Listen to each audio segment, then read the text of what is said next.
Hello, everyone. Thank you very much for joining today's live webinar session.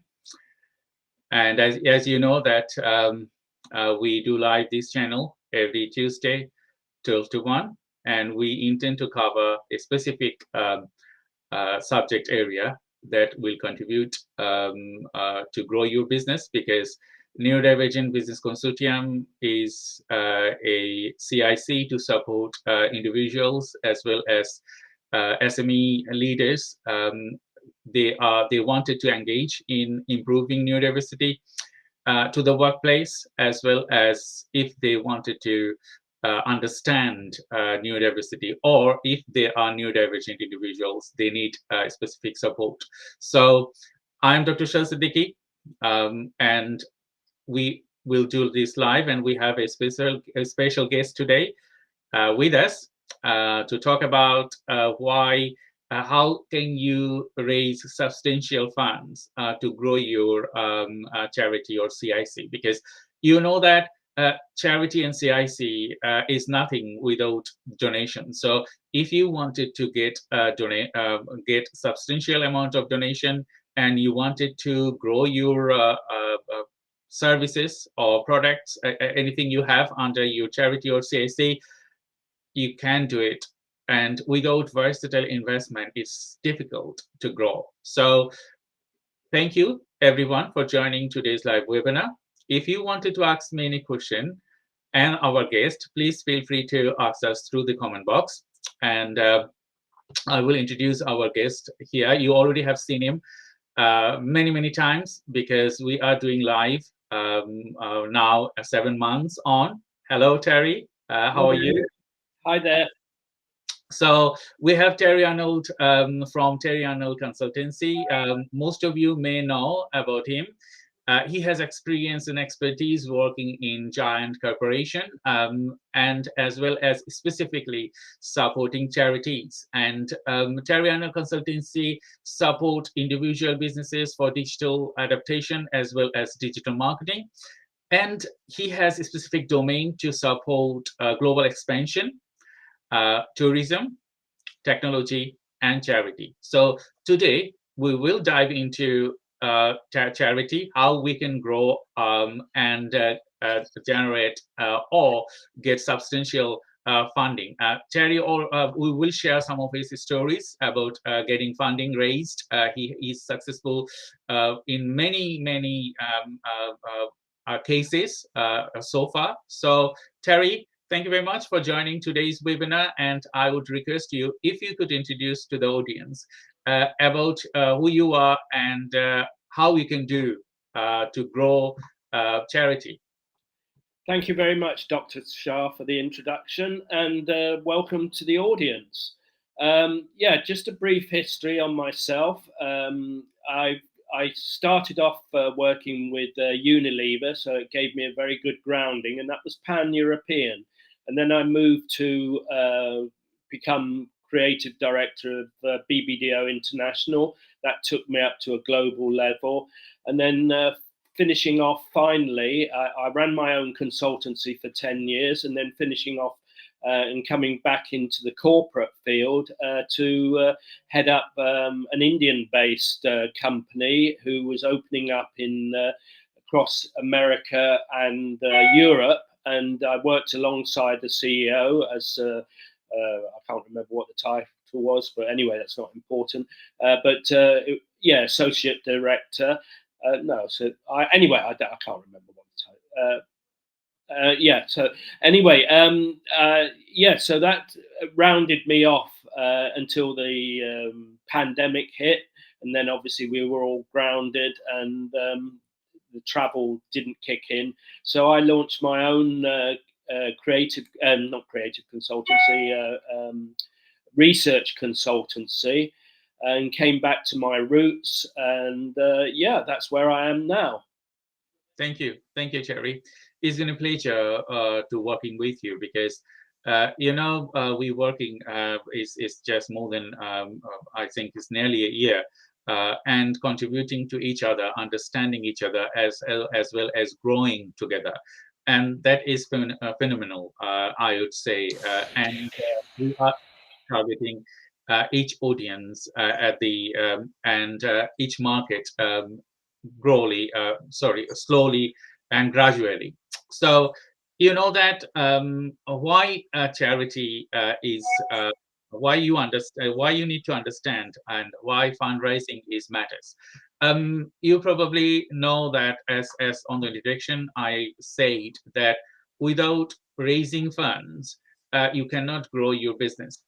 You probably know that charity or CIC, that is not specifically a business, that is to do charitable work, but anything you do, that is a business. It doesn't matter you utilize the entire money or you refund the surplus money or you get donation or whatever.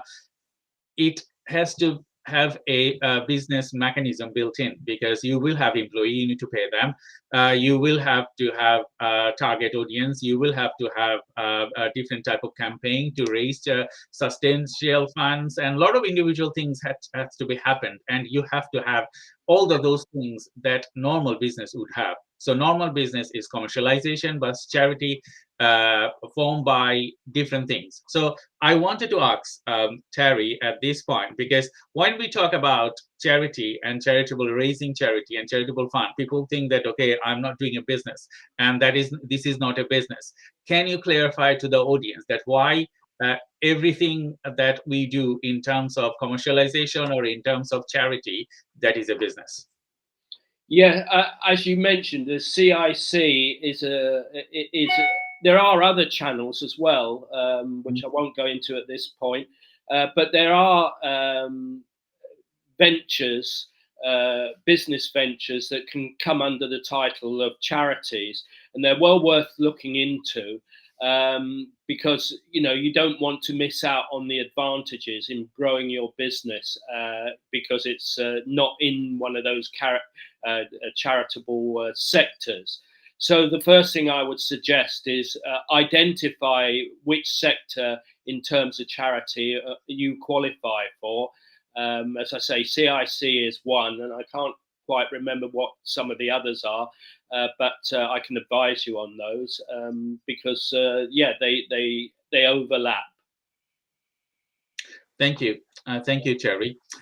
In relation, you know that when you start something from the root levels, I would say from starting from the beginning, we support individuals and we grow our ideas to the next levels. So if I share my experiences working with Neurodivergent Business Consortium, it was just an idea when I started it, because I wanted to support people with neurodiversity and disabled, because partially I'm disabled and as well as I'm neurodivergent. So I wanted to support those, including they have maybe they are not aware of neurodiversity or disability, or they need support with their business development, as well as leading them to success. And I formed the Neurodivergent Business Consortium. I'm still working on the creating a solid base, and then I will extend it. So that's why we have Terry Arnold to support us, how we can develop a good basement or good structure to gain substantial funds. But as I said, that every businesses, they have a stage that you have to cover. Some people, they will start asking for charitable funds from the beginning. Some people, they will wait, they will invest their funds. So it varies individually. For myself, I haven't asked for any funds yet, but as I said, we are working on a mission, so we will have some of the charitable causes as well as support programs that we wanted to engage is on the way. Our website is modifying, and we will start those things, and with the support of Terry, because he has substantial knowledge on these fields. In relation of fundraising, why fundraising matters, if we can clarify this, Terry, why we need to raise funds, Yeah, why this matters. yeah. I think you touched on a point just a few minutes ago, which was what was the motivation. My motivation was, I would say, I always grew up with the idea that, there's two types of solution. There's the pragmatic solution, and there's the emotional solution. But what I learned through research was it was often the decision for which one was often 50-50. You were either on the Mhm. emotional side or on the pragmatic side. And in my case, that guidance was very helpful with, right through my Unilever days and as I progressed through my career. And I've got some very good examples. I won't go through them now, but where it fell heavily into Mhm. one category or another. So, from that point of view, in my case, my um, entry to the charity sector was purely emotional. I actually came into it. One or two things about it that really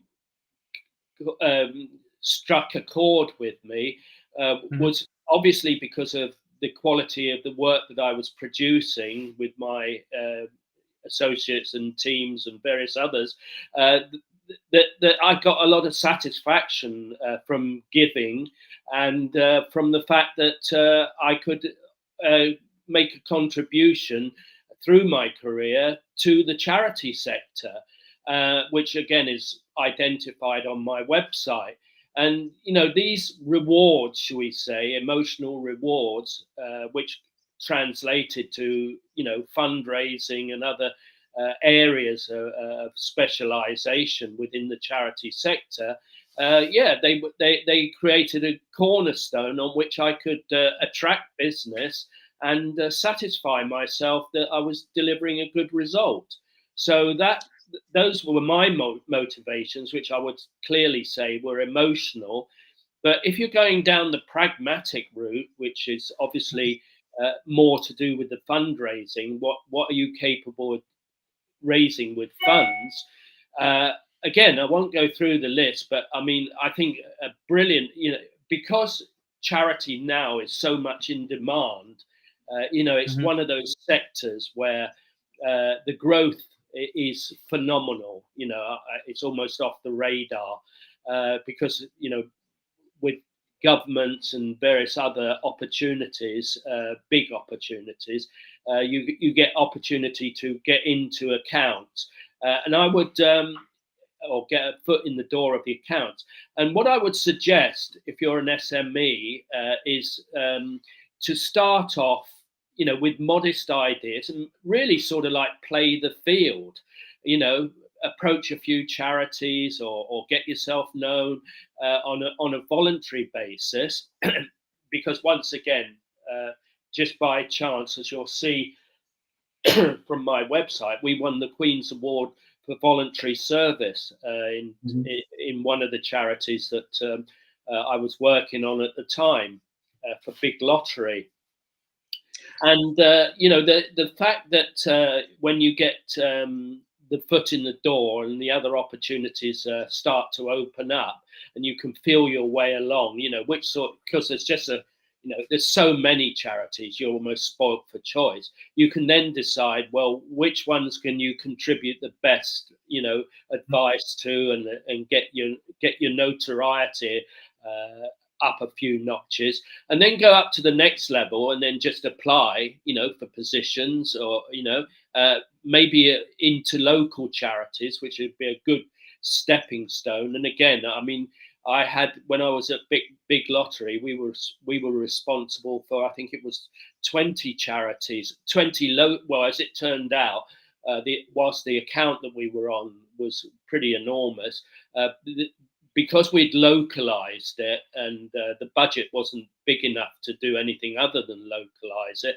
and the fact that that was the decision that I was making, that we should tread cautiously and just go for localized budgets.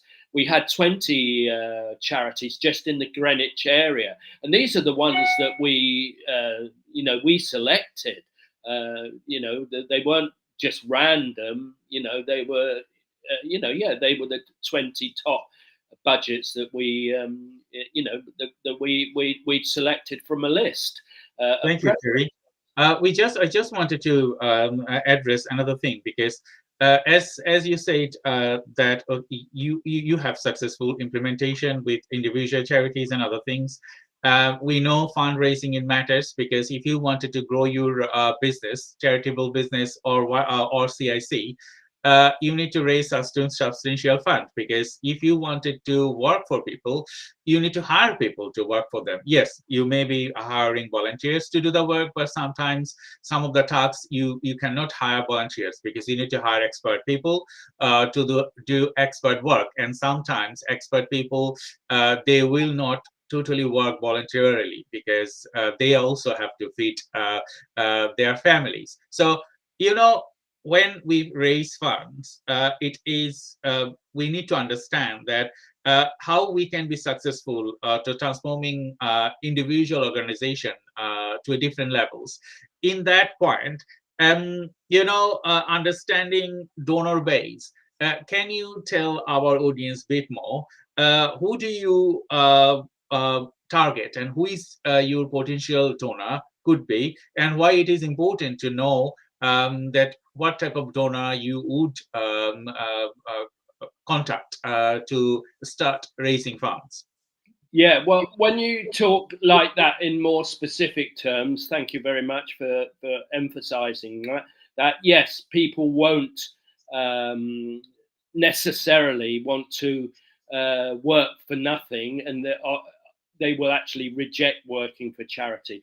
But one of the hooks that I found worked reasonably well, worked very well. We were working for big agencies where, as you say, they, if you were to mention that you wanted to work, your account was a charitable account, then they would switch off, and not take much notice because they didn't see where the margin was. But one of the things that worked well is, like for the agencies, is we offered 10% reduction on costs, which again, that you'd be really surprised if you just do that, and that the donations were going to charity. That 10% would go direct to charity. That gave them a hook on which to validate, if you want. They could still charge under normal circumstances, but the fact that they were donating to a charity had benefits way and above what one would normally consider. Thank you very much, Terry. We wanted to touch different elements of the charity as well as fundraising today. And I wanted to let all the audiences know that thank you very much for joining today's webinar. And it will be recorded, and you can go through with it after we finish our programs. And if you wanted to ask us any question, you can ask us through the comment box. And we have we are getting our comments. So I think our restream chat function is not working, so I have to read the chats to you, Terry. So Muraduzaman said hello, Terry, and Shah, thank you so much for the mind-blowing events. I have a question for you. How can charities effectively balance their online and offline fundraising efforts? So that this question was from Muraduzaman. How can charity effectively balance their online and offline fundraising efforts? Yeah, this is a very good question. Bearing in mind, for a lot of charities, especially small charities, the smaller ones that don't have very significant funds, the offline, as you describe it, is vital, and it's the most economic and accessible channel to move down, which again doesn't negate the influence of online. You can always build on that as you go along, but as like in most cases, even today I have well, not today, personally today, but we've got people knocking on our doors, for quite prominent uh, Mhm. charitable sectors, and they have high profile. And you think to yourself, well, where does door to door fit in? Door to door fits in very well. Otherwise the government wouldn't be knocking on doors, if they didn't realize the value, because it's a personal contact. It gives you a one-to-one contact, and it's very effective, very efficient, and it's got a good conversion rate, put it that way. Mhm. So, I don't negate and I don't diminish, and especially if you're a local charity and you come in with a big brand name, which maybe they wouldn't otherwise have had paid attention to. And yeah, they have an immediate contact, a personal one-to-one contact that they can either, if they've got a form to fill or whatever, they've got that face-to-face opportunity. Thank you, Terry, and thank you very much for Murad for asking these questions. I just gonna ask you another related questions attached to it. You know that we talk about donors. Anyone could be a donor. It could be a organization, SME, or big corporation, or it could be individual as a donor. Uh, what motivates the donors to fund specific projects, like okay, if what would motivate them, is there any secret sauce on there, like okay, if I'm asking someone to fund me or fund my causes, how would I contact them and how would I create the persona that okay, if I'm placing them something, they will donate me?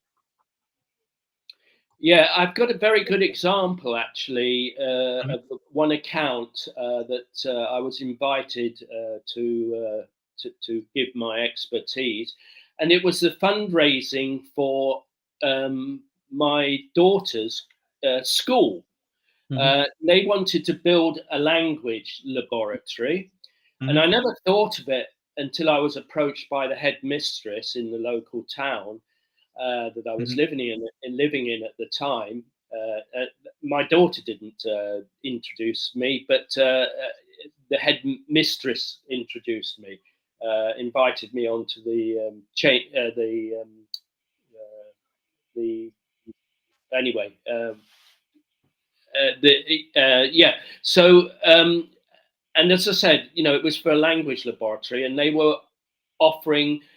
They wanted to raise funds, £500,000, and the government was prepared to, if equal that sum of money, if they could raise quarter of a million, 250,000 independently, and then they would match it with a further 250,000. So that was the motivation, if you wanted to call it that, for getting in on that sort of charitable donation.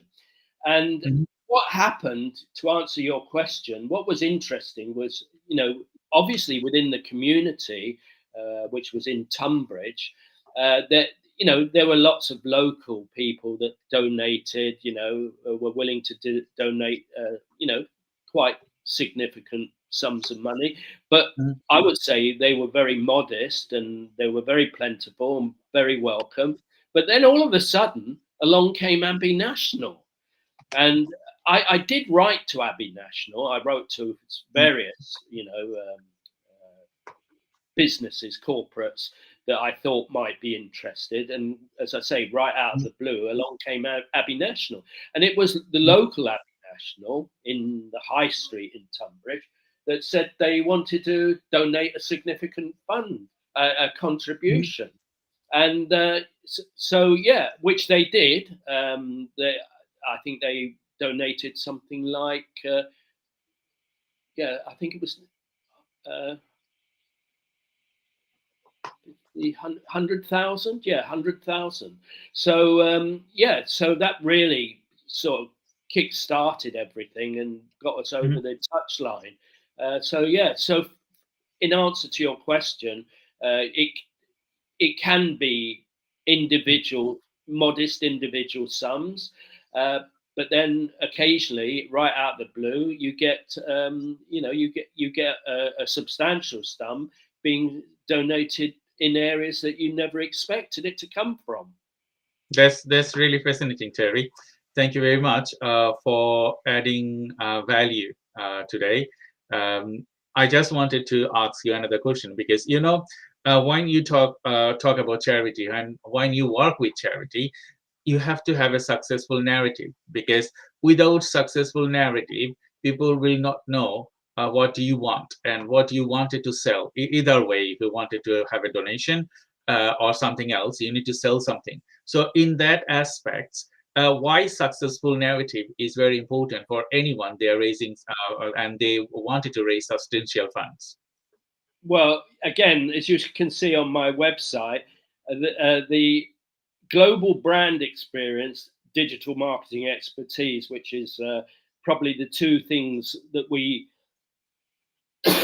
that we're known for, is has a dual, is a dual purpose strapline. Mm-hmm. Is the two things that we sell, and that sort of like pretty well covers all the categories that Mm-hmm. one might want to, might want to be exposed to, even in the charity sector. But where what I would emphasise is because the demand for charity and for digital marketing expertise in particular, uh, you know, the, in the charity sector, I would say what you can actually find if you go and try and find a CMO uh, Mm-hmm. in the charity sector, you'll probably find they're pretty thin on the ground because obviously they're all working for private companies and so on and so forth. So they are they're underexposed and under resourced. Mm-hmm. But CMOs and all the other disciplines, the charity sector is now, in a digital sense, really tooling up and becoming, they're getting more and more substantial budgets and more qualified people. And I would Mm-hmm. say that if you can get in on that sector, on the digital side of it all, you would add a lot of value because it's very as I say, under resourced and traditionally underpaid. Although I wouldn't say that it's in that category at the moment. I won't talk about salaries, but I would imagine it's quite easy to command a pretty high salary if you're adding value to the digital sector, because everybody Mm-hmm. understands that's where the market's going. Well, the market's been there for 10 years, if not more. But with AI and so on and so forth, those other new developments in the digital sector, they're becoming increasingly popular. So yeah, there's a very good route. And what's interesting, and I learned this from my Unilever days, because this is how Unilever used to work. I cheekily asked at one stage, why I didn't put it in the context of, being underpaid or anything like that, but what, why is Unilever, why it doesn't have a middle sector, with all the up and coming, people who have, what we today call millennials, the split of strata was highly qualified, and then people who were ambitious, who were historically underqualified. And they say, we don't need that sector because we have all the resources to develop it with the right, if we have the right people at the higher level, they will teach everybody, So that middle strata was stripped out from Unilever, and that really struck me as being a very clever. I'm not suggesting you need to strip out people, but that was a very interesting approach from a very global type client. Mm-hmm. So yeah. I totally agree with you, Terry, because when you transform your business, you need to know what is working, what is not working, because the big corporation, they have more funding and they can transform their business in a way that the small one can't. Because on the small one person will do different things at the same time, multitasking and all a lot of other things. So we will come to that questions later. We have some questions from the audience, and thank you everyone for sharing your questions. And I have Mohammed asking a specific question, that how can charities keep their donors engaged and committed over long term? It was asked by Mohammed. Yeah. Um, yeah. Again, I've got a very good example. For Big Lottery, you can't imagine, Big Lottery obviously has lots of funds and lots of capability to implement.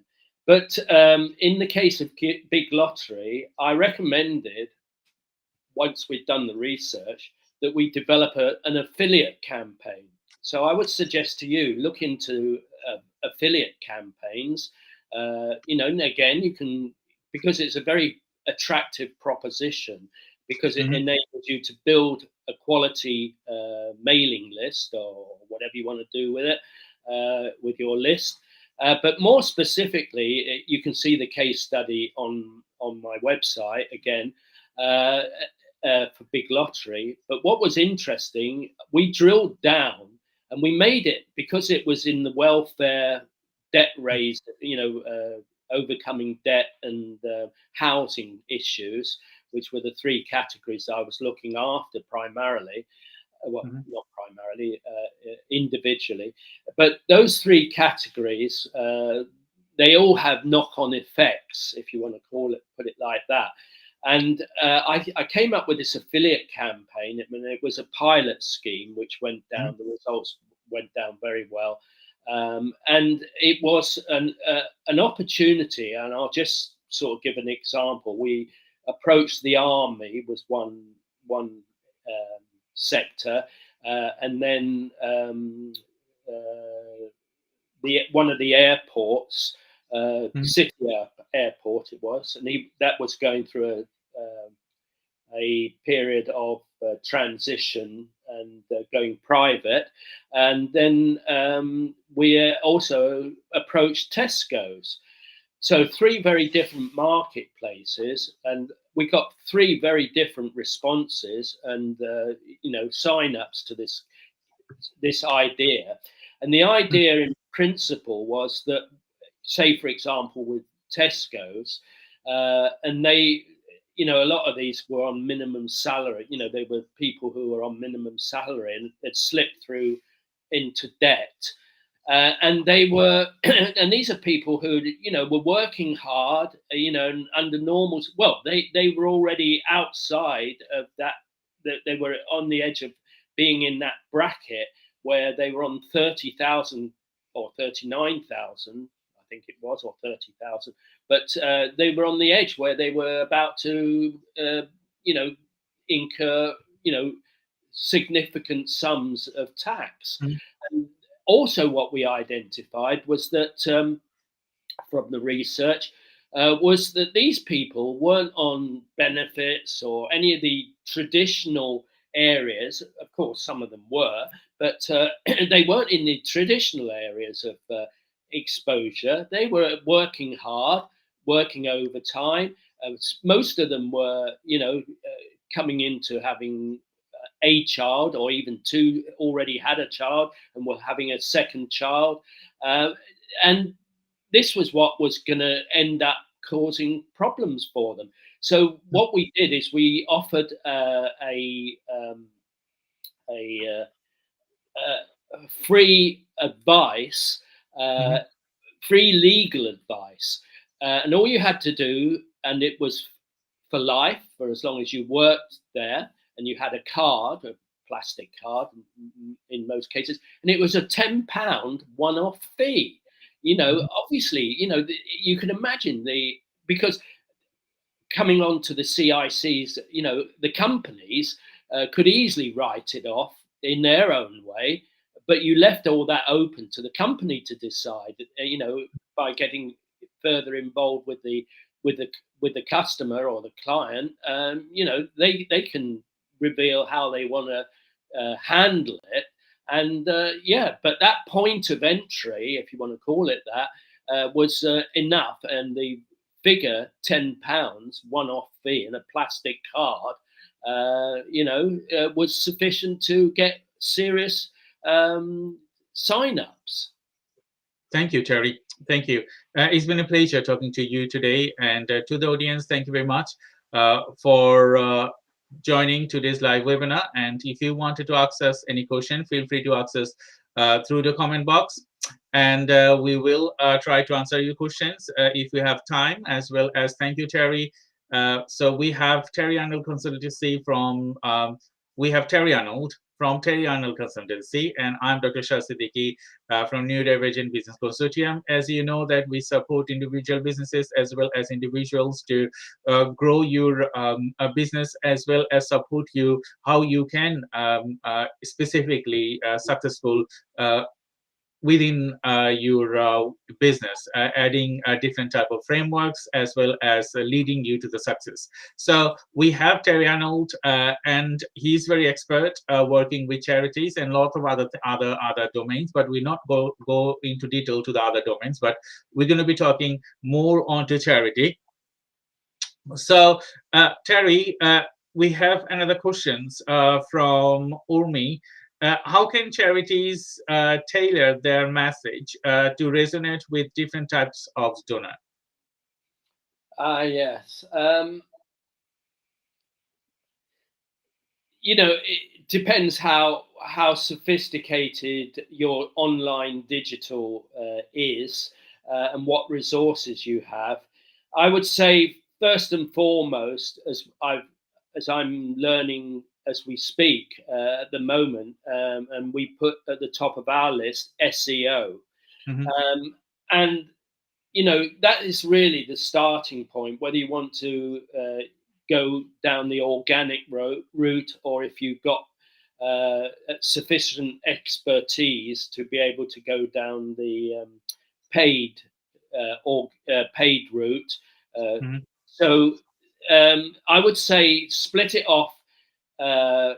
If you're a larger organization and you have somebody that's skilled in SEO, they will probably be able to advise you. Again, we're working, or I have over the years worked with pretty, companies like Bernardo's, for example.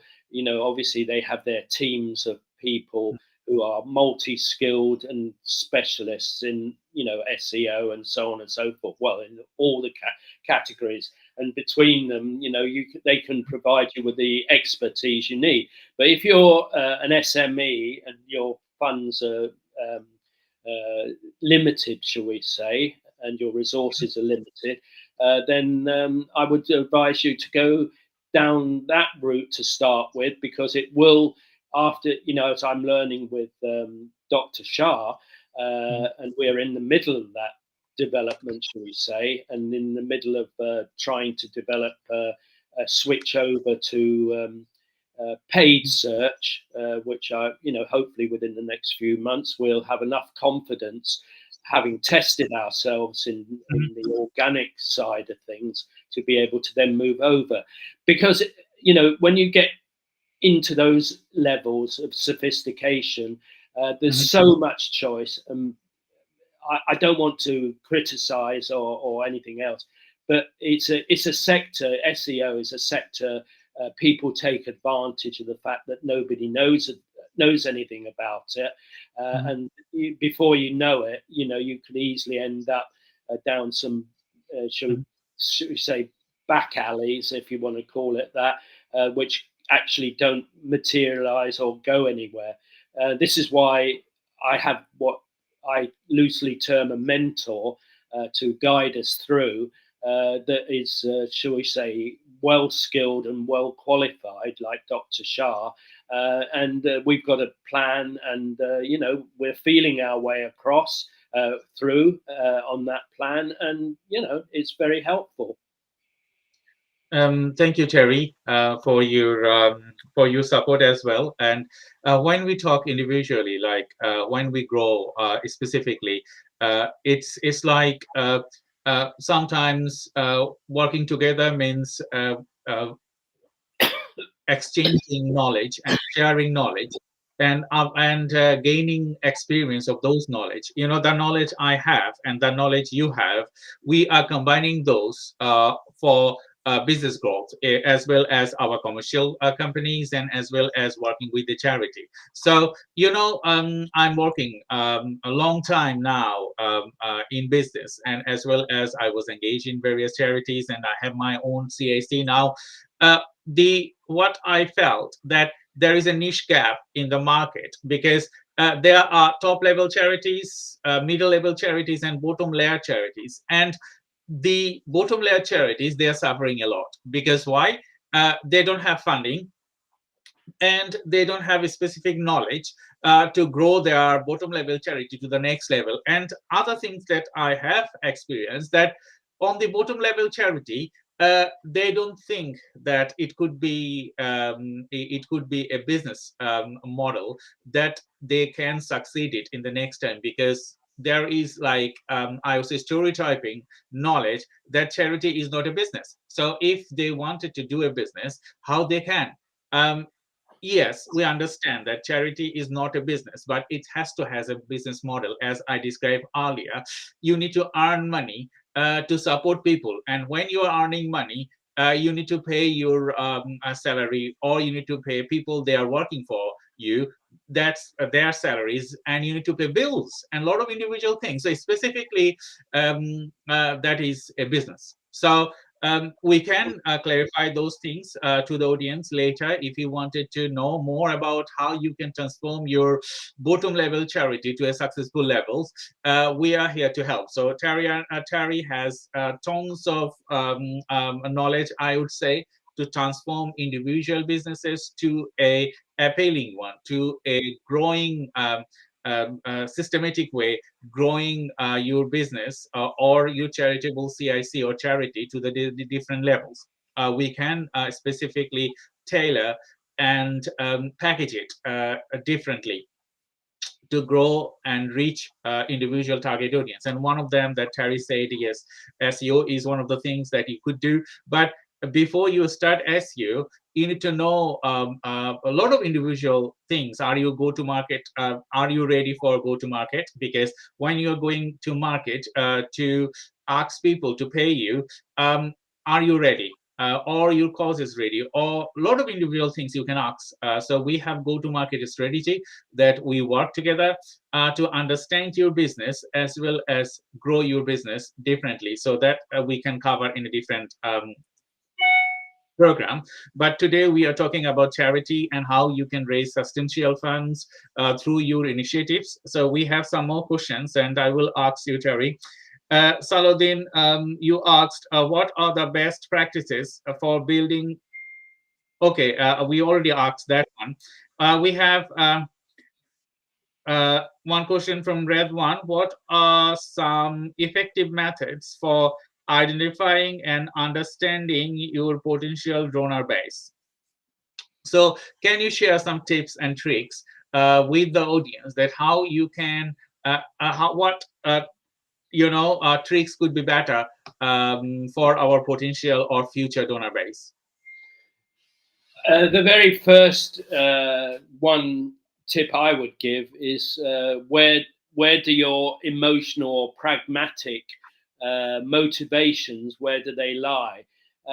Because if you've got a passion on a particular subject, let's just take a ridiculous example. You know, say you wanted to donate money to a dog charity, put it that way. Mhm.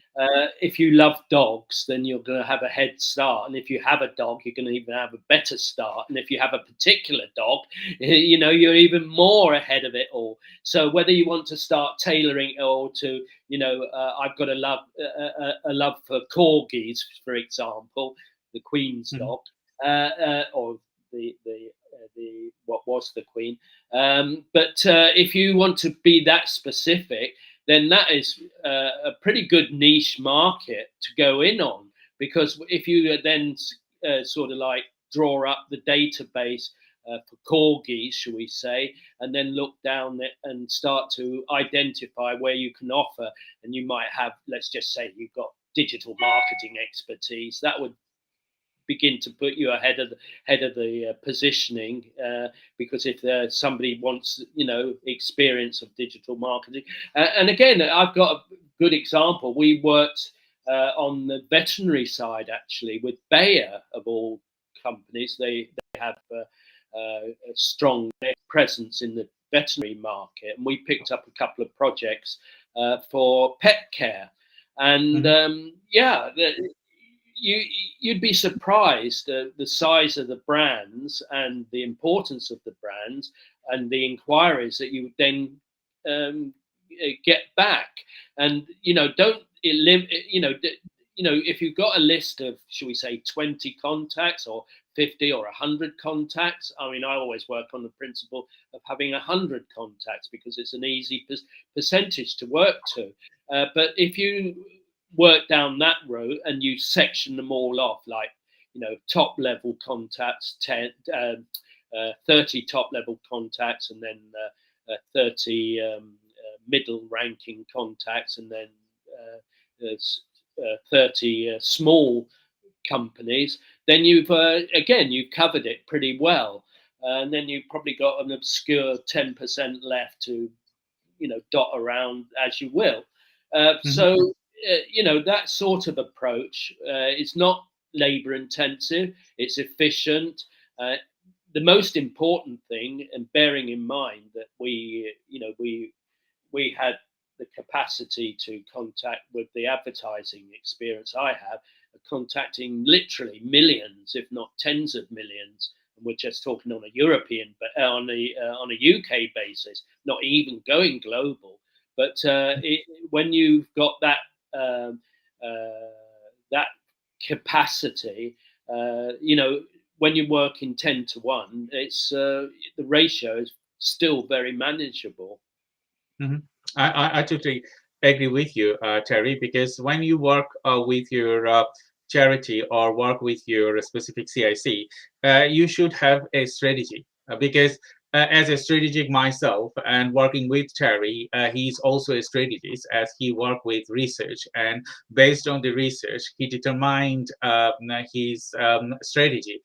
So if you're a CIC and if you are a charity and you wanted to grow from the bottom level to the middle, because you cannot go to the high level, that is not possible. You have to work through individual stages and then you can reach to your desired outcome. So on that aspects, strategies, fundraising strategies is very crucial. So there would be a different type of methods that you can raise funds. Some of the causes that you are working that would be appealing to some of the audiences, and that could be not appealing to some of the audiences, because with one specific target, you have to tailor your message that which specific audience you wanted to engage. And as I said, that strategical development is the core, and then leveraging technology that already Terry mentioned, that you have to engage with digital technology. Like, okay, if you are raising funds, you have to be very much fluid for people to donate you, because nowadays you need to add a different type of mechanism to get the fund from the donor. Because if you are thinking that, okay, if it's going to be online or offline, because offline you have a specific area to cover, because offline, if you want to start raising funds, you can specifically, if you are a SME or if you are a solopreneur and you wanted to raise fund, you are limited to the people, so you cannot go wider audiences. But if you do online, you can reach even local, national, and global audiences. That time, technology enhancement and adding technology and social media is very crucial and important. And other things that Terry covered, that SEO is the core thing that you to grow and extend your reach, because there are some people, they will find you if you have specifically a cause to cover, because there are similar people they wanted to support. So people, they have tendencies that they will find someone, okay, where can I donate? They are working on a specific domain that you are working. So that time SEO and other things will feed into. And as well as, if you projections, like, okay, if you have a technology adaptation, like, okay, you have a proper sites, and people can understand who you are, and what you're doing, how you are impacting the society. That's another thing. And if you don't do that, um, people will not trust you, and you cannot raise funds. So in relation to the next segment, we are nearly end of the session, and we have answered a lot of your questions. So if you wanted to ask us anything further, please feel free to add it to the comment box. Otherwise, we'll continue our conversation with Terry, and we will end this program in nearly 10 minutes time. uh, Terry, we are working together. We are creating things. It's not a quick fix, is it? Because when you have an idea, to grow the idea and then to go to the market after laying all the bricks or all the puzzle pieces, and then you can start earning. So if anyone from the audiences, they wanted to ask, they wanted to know that if they start with you, can they earn, or can they start earning from the next day? And what is the process could be for anyone? Um, in an oversimplistic way, a couple of ideas came to my mind whilst you were talking, Dr. Shah. Um, what were the sort of processes that I went through? Mhm. Strangely enough, in my agency, when I was white labeling my agency, I Mhm. got quite a few inquiries and contracts from quite sophisticated digital marketing agencies who were already billing, would you believe, £30 million, and we're talking about maybe 10 years ago, and which was quite significant. And I would ask them the key question, you know, because it got out of them without being personal, where they were and what would they consider was the glass ceiling that they wanted to, and I would word it like that. What is your glass? What is the barrier you're facing, and you Mhm. can't break through that glass ceiling? And some of them would say, "Oh, I just," they'd be right, because the relationship was quite, I was dealing with chairmen of companies, and they quite upfront say, I want to make private investment in, whatever you want to call it, usually software, and some would actually even be so honest to say, "Oh, I just want to, stack up my pension plan," and they would come clean, but they put a figure on it. I want to get through. I've got one client, Oral B, a Gillette. I notice you've got a slice of or Gillette experience. So how can we grow it? Because Oral B is one of those clients. It sticks with you for 2 years, and then they outgrow you, and then you're gone. You're history, and you're a small to medium size company, and you can't afford that sort of spontaneous, regular blows to your bottom line. Put it that way. Mhm. So I think that sort of inquiry, from a strategic point of view, is a soft way in to revealing the what they're being exposed to, and you can even describe it like I've just done to reasonably rapidly growing businesses in Mhm. healthy sectors that had reached £30 million. So we're not talking a small sum of money. Mhm. So they were already reached that, and they wanted to get on to 50 million. Put it that way. So typically they would get inquiries about, oh, we want to grow our business, but by narrowing it down to what specifically do you want to, because obviously you can see on their website what businesses they're in, but nailing it down to more specific areas of activity, you get a straight answer. Thank you, Jerry. I especially thank to all the audiences, and I'm very sorry for our messaging problem. So we could not show your messages. This has been happening for last a couple of programs with our platform that we are doing live. So I do apologize for that, but we are in conversation to solve that problem for you, and we'll be able to show all the messages. On the following events. As you know, that Friday I do live for our commercial purposes. So I do live for software development and marketing, specifically social selling and how you can grow better.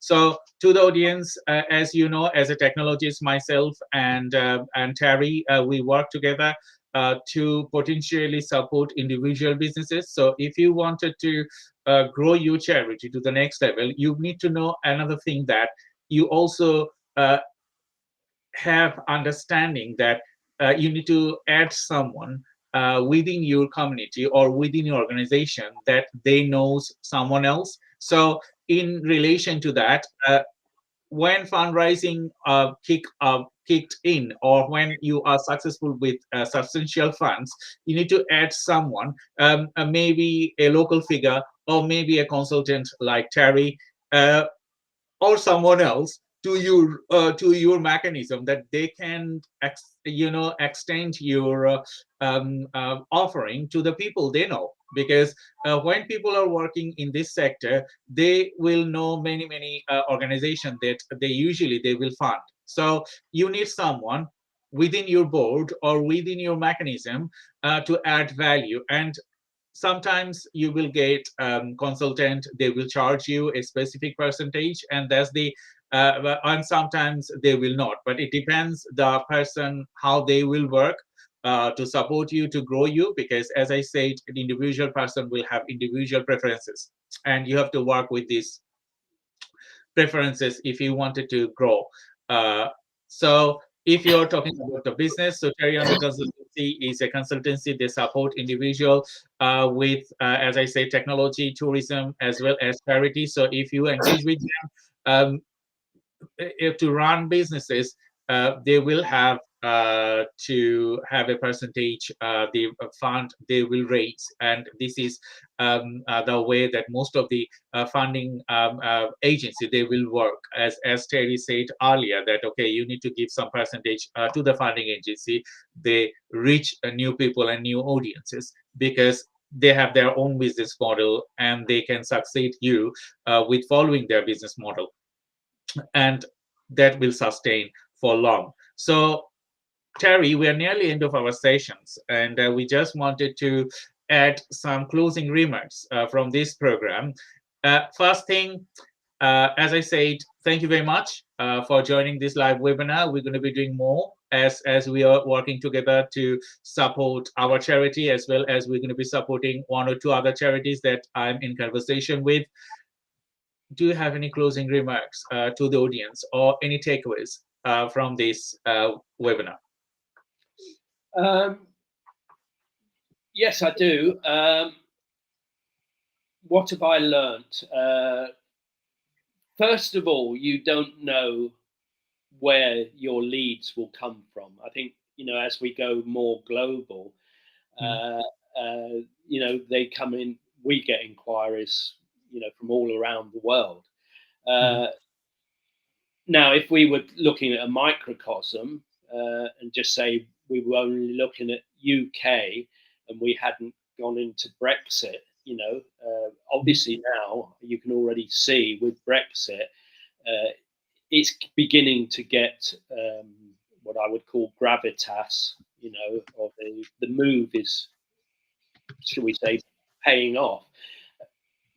I mean, the UK has always been very predominantly focused on multicultural environments and individuals.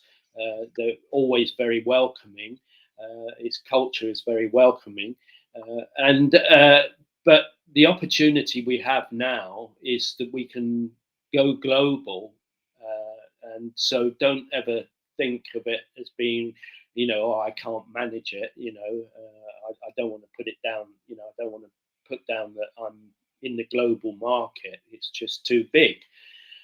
So from I would say number one consideration is don't restrict yourself, not by categories. We haven't even gone into depth about segmentation, but segmentation is obviously another sector of discipline or expertise that you need to apply. And again, there's plenty of ways in which you can, you know, get information on that. So I would say, number two is segmentation. Don't restrict yourself. If you're then going to get into a methodology, think of it in terms of segmentation. Choose your sectors carefully. Be driven by passion, because it is going to be a long uphill slog, and if you're not passionate, I think passion is a primary ingredient. As you can see from we're both into neurodiversity from different routes. And my route, compared with Dr. Shah, but it's what attracted me to working with Dr. Shah. He has it's really appealed to me, the fact that he had neurodiversity experience. So, and that is growing, as you can see from Dr. Shah's interventions, that he's expanding out into the neurodiversity sector, which, it just brings more and more strength to our bow, if you want to call it that. So I would then say number one is don't restrict yourself. Number two is think in terms of segmentation, and number three, don't put any barriers on yourself, because again, if you're looking at neurodiversity as a sector, and if you have neurodiversity needs, put it that way, again, you don't need to consider yourself that, oh, you're not qualified in that area, you have nothing to offer, because that sector, I don't offer any compliments to the government. Thank you, Terry. Thank you very much for your time today. And especially thank to all the audiences. I think we just have lost Terry for a couple of seconds. So I will see if he's available. Otherwise, we are just end of our session. So we probably will say thank you. So thank you, Terry, for being today and share your valuable insights to the audiences. And we will tailor and we will have another events in the future, tailoring specifically how you can grow your charity or CIC based on neurodiversity. If you're working with any neurodivergent, or if you are working with any causes based on the neurodiversity, and we will work together. We are developing our new sites, and hopefully we will finish that on time before our next events, and we are planning to launch it on the 6th of August. Is nearly there, but we will give you a tool of what we are doing and how we can contribute and impact locally, nationally, and globally. So thank you very much for supporting us, Neurodivergent Business Consortium, as well as local charities and local CICs. And if you need more support, let us know. We can support you as well, including understanding or awareing you about neurodiversity and different forms of neurodiversity, as well as how you can grow your business in the charity sectors or in commercialization. So thank you all the guests, and we appreciate your support throughout. Next week, we will have another guest with us. and we will cover a different topic. But until then, please stay tuned and support our program, and support our organization. And without you, we will not going to be anywhere. So we need your support to grow as well as sustain. So I will say you bye bye, and see you next week.